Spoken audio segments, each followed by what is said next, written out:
It's always very grand when the spring's upon us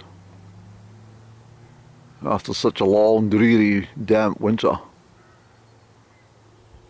The Met Office tell us it's above average temperatures for the UK. So I've told them in no uncertain terms that they're completely wrong. And I have proof.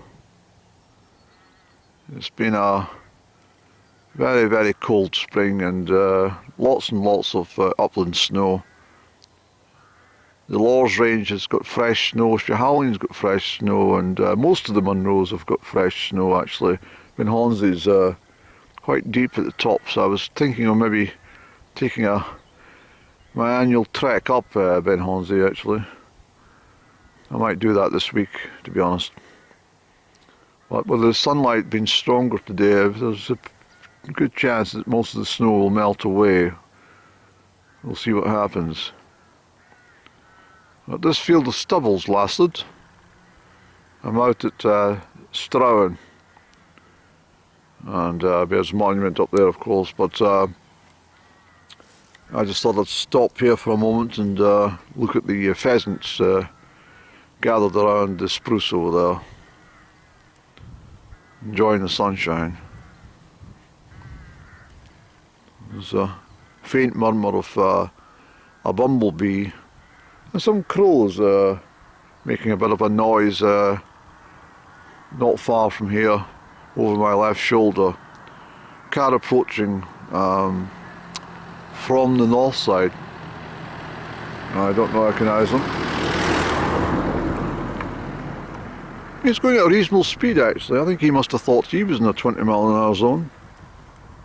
Although there's no signage, but given the Nationalists and the Greens propositions, there probably will be 20 signs on this route. There'll be 20 signs everywhere you go. The bumblebee's down in there.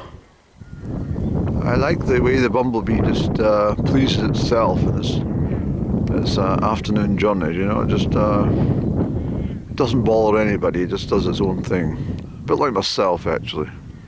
A free spirit. There's that bumblebee down there, Annie. And it's such a pleasing sign at this time of the spring when you hear the bumblebees, more and more of them out gathering food, looking for a place to set up home for the coming season. Yes, it's definitely nice to be out in nature. The weather's been so cruel of late, it's not been entirely possible.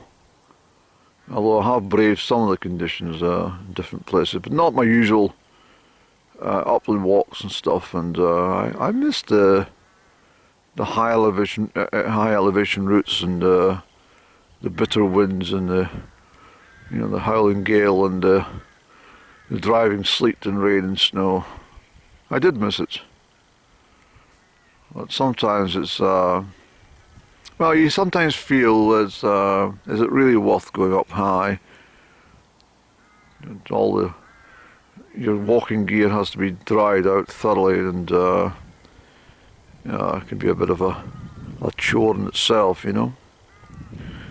So I've just been taking some sort of low-level walks and doing some chores at home and stuff in the house and garden, and I've rather enjoyed the time and space in the early part of April just to do this, clear my feet before the late spring and early summer unfold. I must try and get out a bit earlier in the morning and capture the wildlife at their best.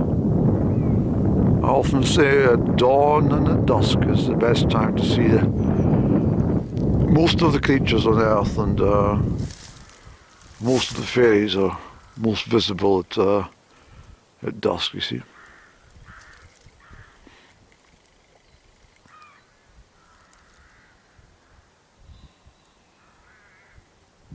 It's a very pleasing sound, that, of the crows and the rooks chatting to each other. I do enjoy it.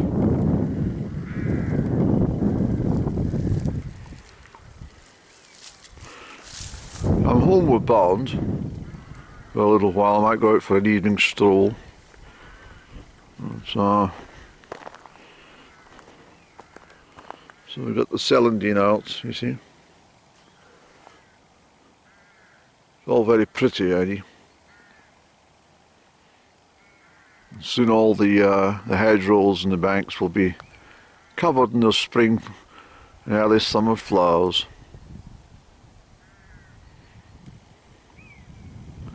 The grass is greening up.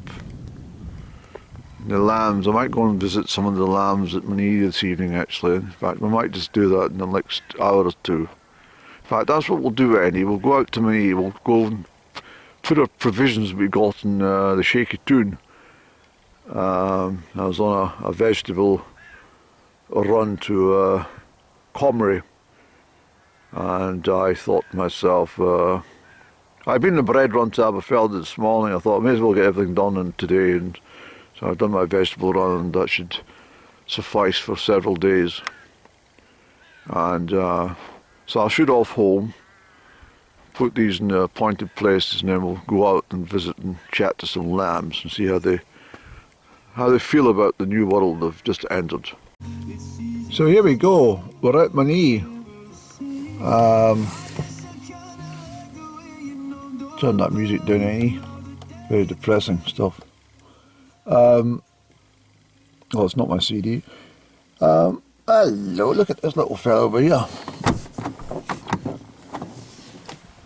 I can get a little view there, Eddie. It's a shame for the lambs. They've had a very cold spring to deal with. Look at that little fellow. Oops. Hey, boo boo. He's wondering who's shouting him. Anyway. Yes, showery.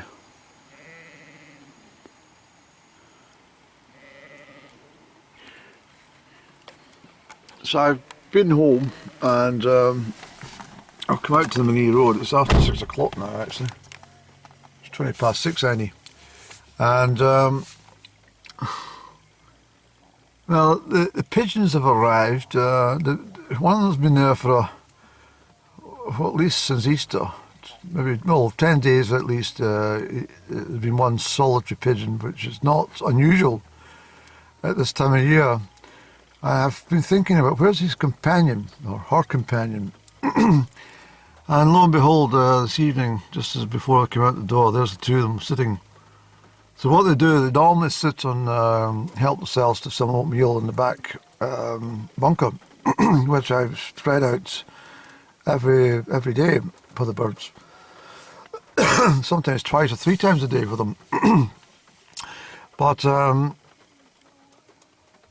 these two pigeons normally settle on my front windowsill, but that's not until the month of May. So that's been happening for years upon years. So I'm, quite confident this will reoccur come the month of May. They normally spend about 3-4 weeks in total, and then they just disappear for another year. It's quite odd.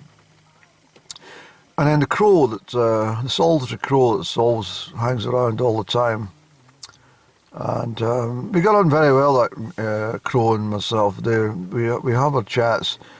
He's a little bit timid at times, I have to say, but generally, when I go up the back steps to get the car, he always about the roof saying cha-cha, bye-bye, I'll see you later on, and then he settles down. And he's always there when I return too, so he's a bit like a cat or a dog actually. He always knows when I'm coming back to the house.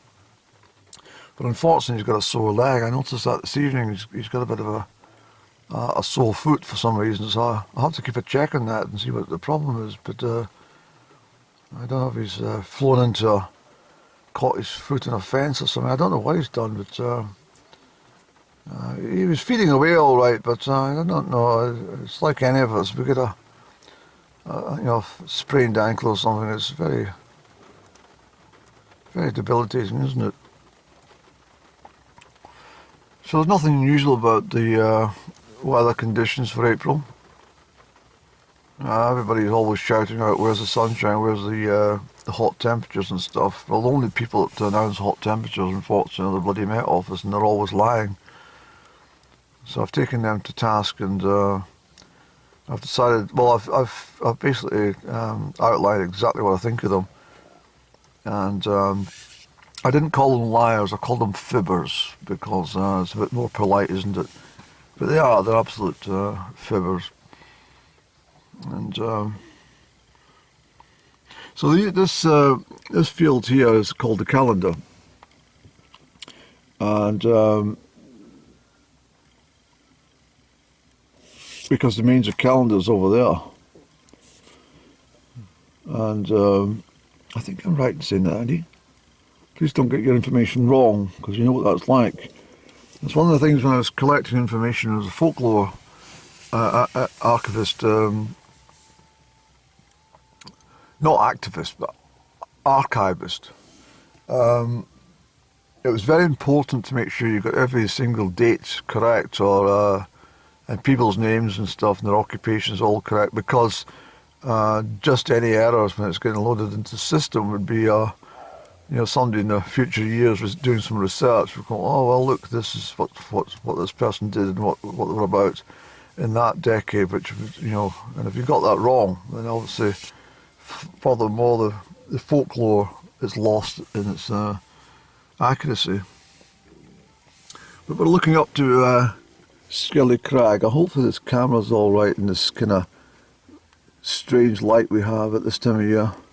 It's beautiful when you're up top, I have to tell you this. It's really magical when you're on the mountains when the weather's like this. It's you get streams of light in all different directions, and you get the sky. Can't make up its mind, and it's you watch the snow clouds drifting and touching like little light brushes across the very tops of the highest mountains, and it really is quite fabulous. I haven't been up the hills for a little while because I'd done all my winter climbs that I wanted to do, and I think I was saying earlier on, when you come back from a day in the hills and all your boots and your equipment is all sodden, it's and you want to try and get out the next day, it's a bit of a nuisance because you have to get all that stuff dried out, and unless you're on a 3-day trek or something, you've just got to put up with it. But I've been caught out in this sort of weather many times, and it doesn't do you any harm. In fact, it's very good for your soul. I feel I'm missing out a little bit by sitting in the car here, Annie.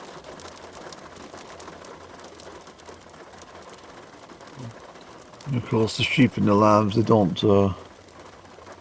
get too fussed up about the weather. They don't like the snow very much. They get a bit bothered when it's heavy snow because they're not sure where to go, and they can't see the grass, and they get a bit what do you call it? Not delusions. They lose their sort of bearings slightly. I can't think of the word, to be honest. And of course, if it's heavy drifting snow, the sheep have got a tendency to lie down in hollows. That's what they like to do.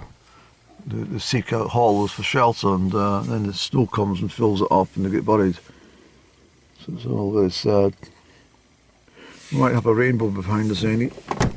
Let's have a check. What have we got? Nope. Hang the sun.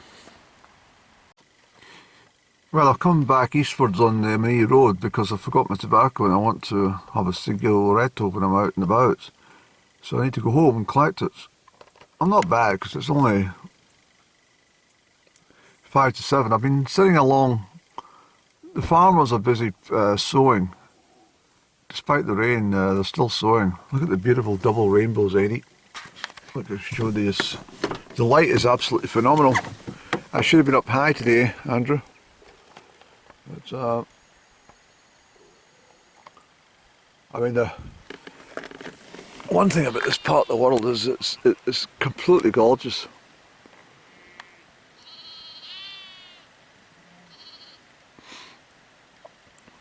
Because I never took the car with me anytime. I walked everywhere. And perhaps I need to go back into doing this. Look at these fantastic double. Can you see them?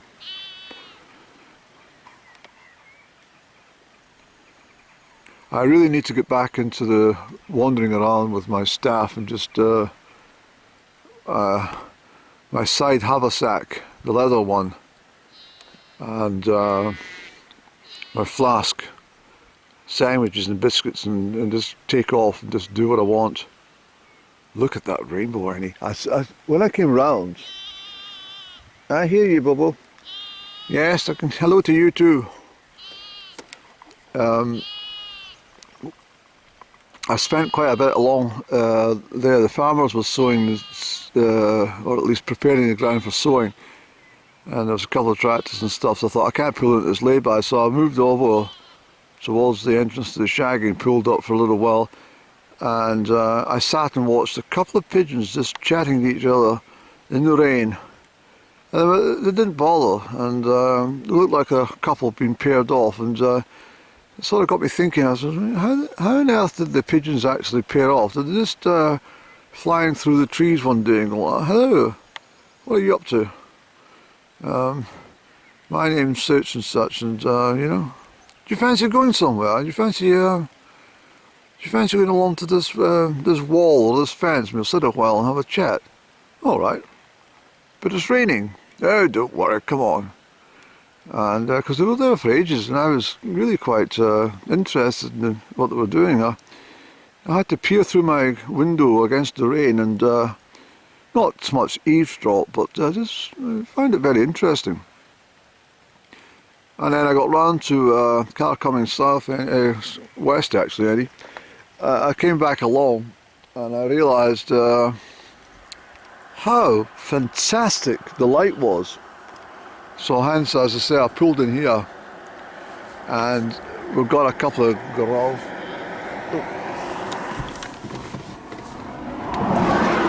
Yeah, he wasn't for slowing down. I must admit, the people in Strathern are really miserable sods. They are. When I was out at Stroud today, I was parked up at lay-by, and the looks of this person was absolutely disdainful. And I don't like to, look back in the same method, because then you just fall to their level. But the sky is amazing, Annie. This camera's not picking it up properly, I don't think. But it's beautiful. Look at this sheep, Andy.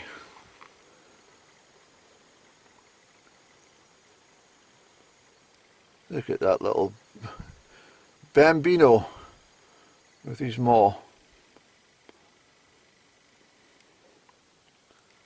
Isn't it beautiful?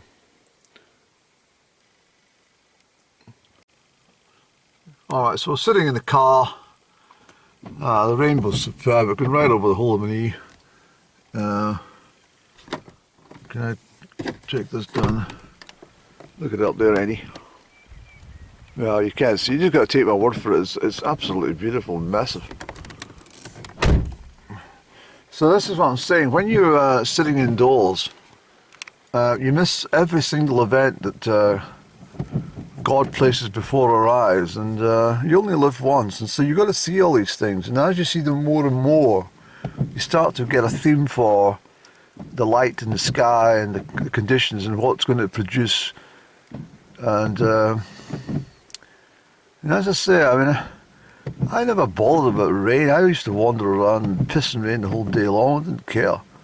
For some reason, in the last couple of years or more, I just seem to be much more cocooned in a motor car and happy to sit inside. But I mean, I literally walked everywhere, every single step in my knee and beyond. I just literally just spent loads and loads of time, and I was away for hours every day when I could. But the problem was, like everybody, working takes up so much valuable time, working and commuting. And therefore you miss out a whole chunk of life when you're working. And people say, well, if you're working outdoors, well, I've worked outdoors, but sometimes that's not the same either, because you can be working outdoors but also be in a very confined a place outdoors.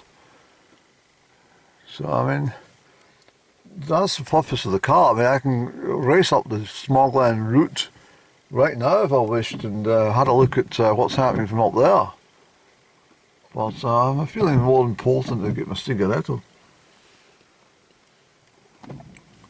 Let's go, Annie. We'll go buzz along here. We'll see what we can find. I don't want to make the vlog too long. It's not really it's not what do you call it? One of my documentaries. It's just a bloody chat, isn't it? About how beautiful life is.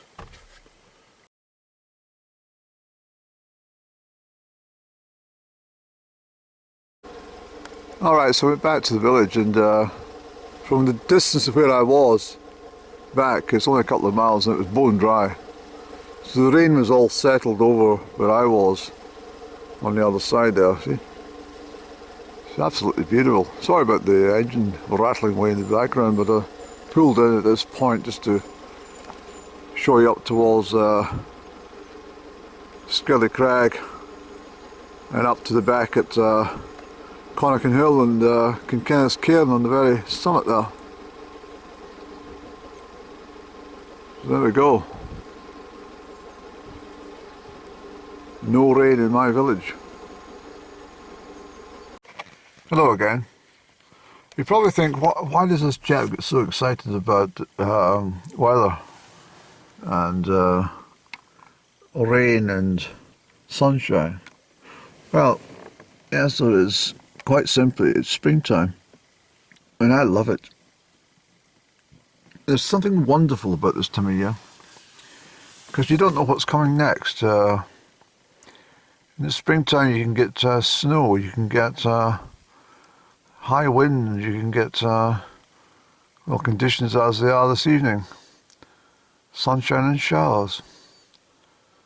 As I said, just a couple of miles back the way it's bone dry, but here it's been pouring with rain.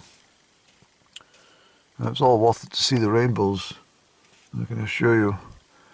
And when I came back from Glenturret Distillery, I parked up to watch the pigeons having a chat for a good, must have been a good 15 minutes anyway. And the pigeons did not move once. They were busy napping away like nobody's business. And so I nipped into Glenturret for a cigarette, and that's when I discovered I'd forgotten my tobacco, which I've been home, I'm pleased to say, and picked it up. Did I?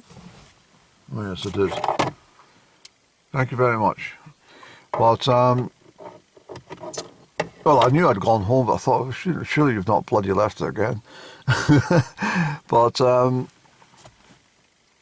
of the lovely things about coming back the way, the first thing I saw was a beautiful heron, and she was sitting on the soil, and where the tractors had been working on one field lifting stones, and so I stopped in the reverse, but she'd gone. She'd also seen that I'd noticed her, and she decided, no, I'm not in the mood for a conversation with you, Andy. I'm going to depart. I might speak to you later on, but I'm busy looking for something for my evening meal. And so I think that was the explanation for that one. But this is why I used to walk this road every single day of my life, and as much time as I could utilise, I would be out here at some point, and I have fantastic memories. And even just the reason I've pulled in here, actually, because just at this point here, actually just behind me to be perfectly precise, no, it was there, Eddie, you're right, just at that point there, over there. As I came round the corner, walking along, there was a weasel sitting, and as I came a bit further, two weasels came out of the whole younger ones. So I went back a bit, and I stood at Mrs. Oxen's for a little while, and there was 4 weasels altogether. 3 of them were young ones. So when I came back along, they all scampered down there. But what I did was I sat in here, in that stonework, in there, for, it must have been 20, 25 minutes at least. I had this camera with me, but a rabbit came out, and the whole lot of them went down. It was just like savage dogs attacking a poor defenseless creature. It was awful to see it, but it was just nature. And the rabbit was squealing and crying as it dragged along there, and the mother took charge and pulled it back, and it was. But I didn't get it all on camera. I thought I had, but I didn't. I only got a segment. The focus wasn't quite as good as what I thought when I'd tuned into the show. So I was rather disappointed in that, to be honest, and because it would have been a very, very worthwhile segment, even though it was horrible to witness. But if you look over there, look at the lights on the trees. That's another thing that really lifts my soul. There's something so special about this time of year, with just before the trees, wake up. They're starting to wake and yawn and stuff. But as soon as the green leaves come on, they sort of lose that magic of the light on the bark. Nothing's wasted in this life, So for every time I've been out here and seeing things and watching things, at my own heart's content, I've remembered a lot. I can't always give you specific dates and stuff, unfortunately. My memory's not that great in that respect. But certainly over the years, I've seen a lot, and most of it has to be on foot. It's you won't be able to. For instance, tonight with that heron, if I'd been on foot, I would have seen it from a little distance away. Would be able to get my camera organised and sort of encroached in the area and got a few shots. But with a car, there's too much activity with the car stopping and doors slamming and stuff like that. All the wildlife just disappear. But I've been fortunate in my time. I've seen a lot of creatures. I'm very observant, of course, and so therefore my eyes are always drawn to. Especially the birds. The birds most particularly, they behave in a very peculiar manner. I've noticed this with them throughout my entire life. And I think I mentioned previously that at my grandmother's house, from a very young age, she taught me how to feed the birds from my hand. Blackbirds eating cheese out of my fingers, and eventually sitting on the top of my palm. All the birds would do it. I managed to get the robin to do it at my house a couple of years back, but after last year's incident with the nest disturbances, she's not so sure of me now these days. Even when I go out to feed her with some oatmeal and stuff, she darts off and then comes back. But that's understandable, you see. Basically, I wrecked her house, and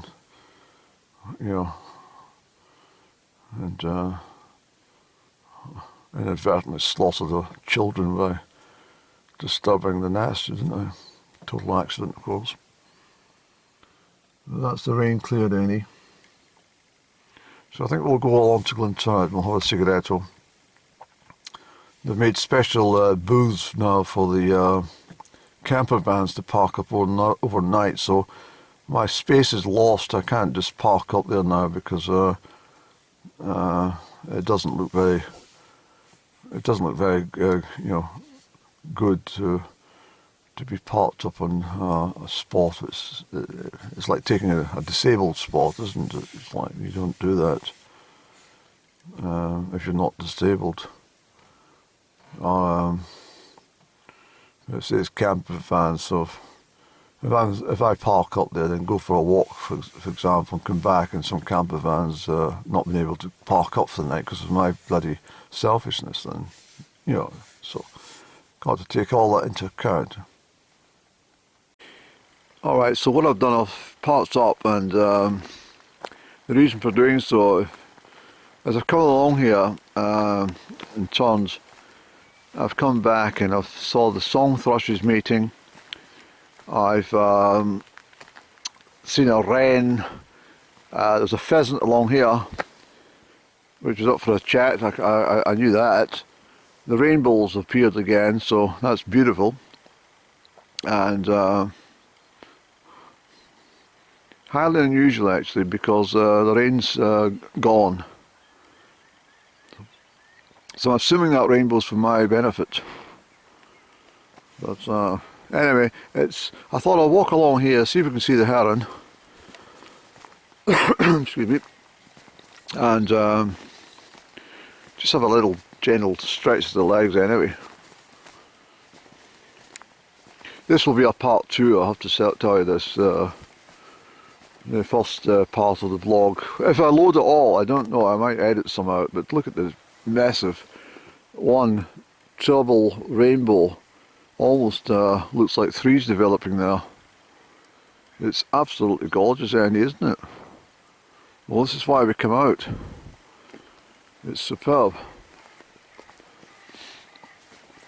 And I cannot stay in the house in the spring.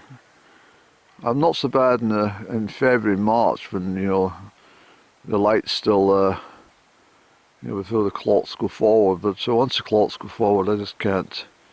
I can't settle in the house in the evening. It's just too bright. So I hate it. I'd rather be out. It's very peaceful. The wind's dropped entirely. It's just a lovely time of the evening. I've got a cigarette on my hand. I don't really need it, to be honest, but it's nice just to walk along and have a bit of a puff. And there's a garlic mustard all starting to come around. I wouldn't take it from this part, but there's a garlic mustard, so that's a fine thing to add to any soups or salads, or just munching on. You know, if you just after the rain, if you get a clean spot away from traffic, you just walk along, take a big bunch of leaves and munch on it, and your breath will be panting and hot with mustard. Look at that rainbow, Annie. Isn't that absolutely gorgeous? Let's zoom in a little bit, Annie. It's a double rainbow for you.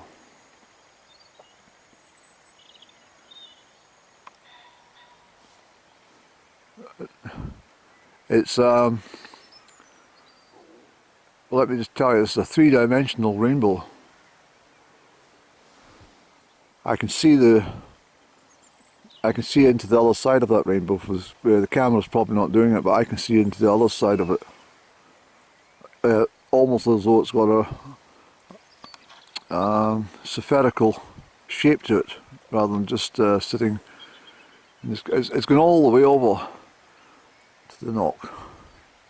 It's beautiful. I mean, the camera's not picking it up, I know that, but it's beautiful. Really, really superb. It might get a little bit brighter. No wonder the heron settled over in this field. She wanted to sit and watch the rainbows. But,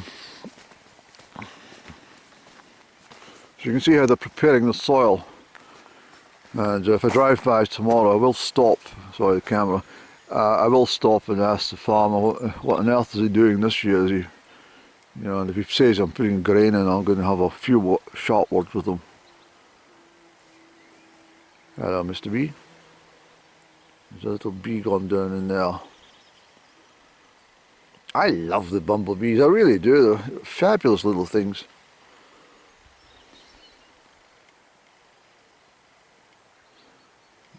Yeah, that's really beautiful. So let's go along and have a bit of a wander, See if you can see any of these song thrushes at their business or not.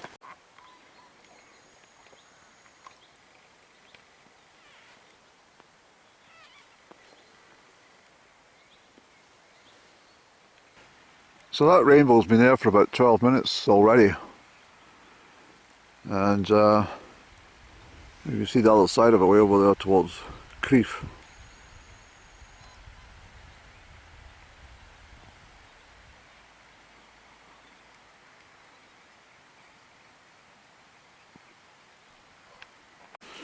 So this field here is called the Crieff. It's the last, I think I mentioned this before, it's the last field on the Monzie estate. The hedge along here is the dividing line, and after that it would have been Murray's off Octatyre estate. That was the dividing line, and of course up towards Glen Turret, and over here of course would be public land and Crieff Hydro land, and Ardbrecht School up in that general direction. Well, that direction, Annie. Look at that rainbow, Annie.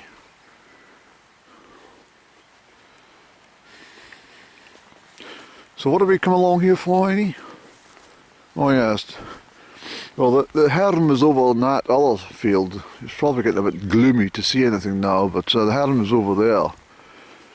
So I thought she might, well, she's probably down at the river actually, Annie. She's probably down at the river turret.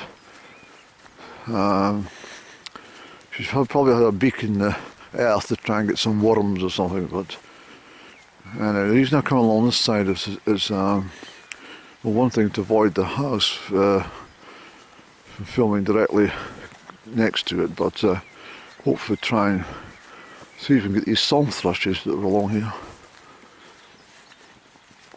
I hope this is interesting for you.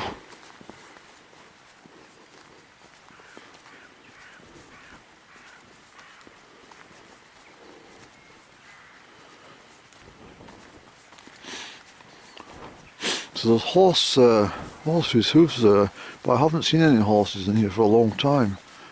These are fairly fresh. So I presume that the horse lady's back trotting her horses.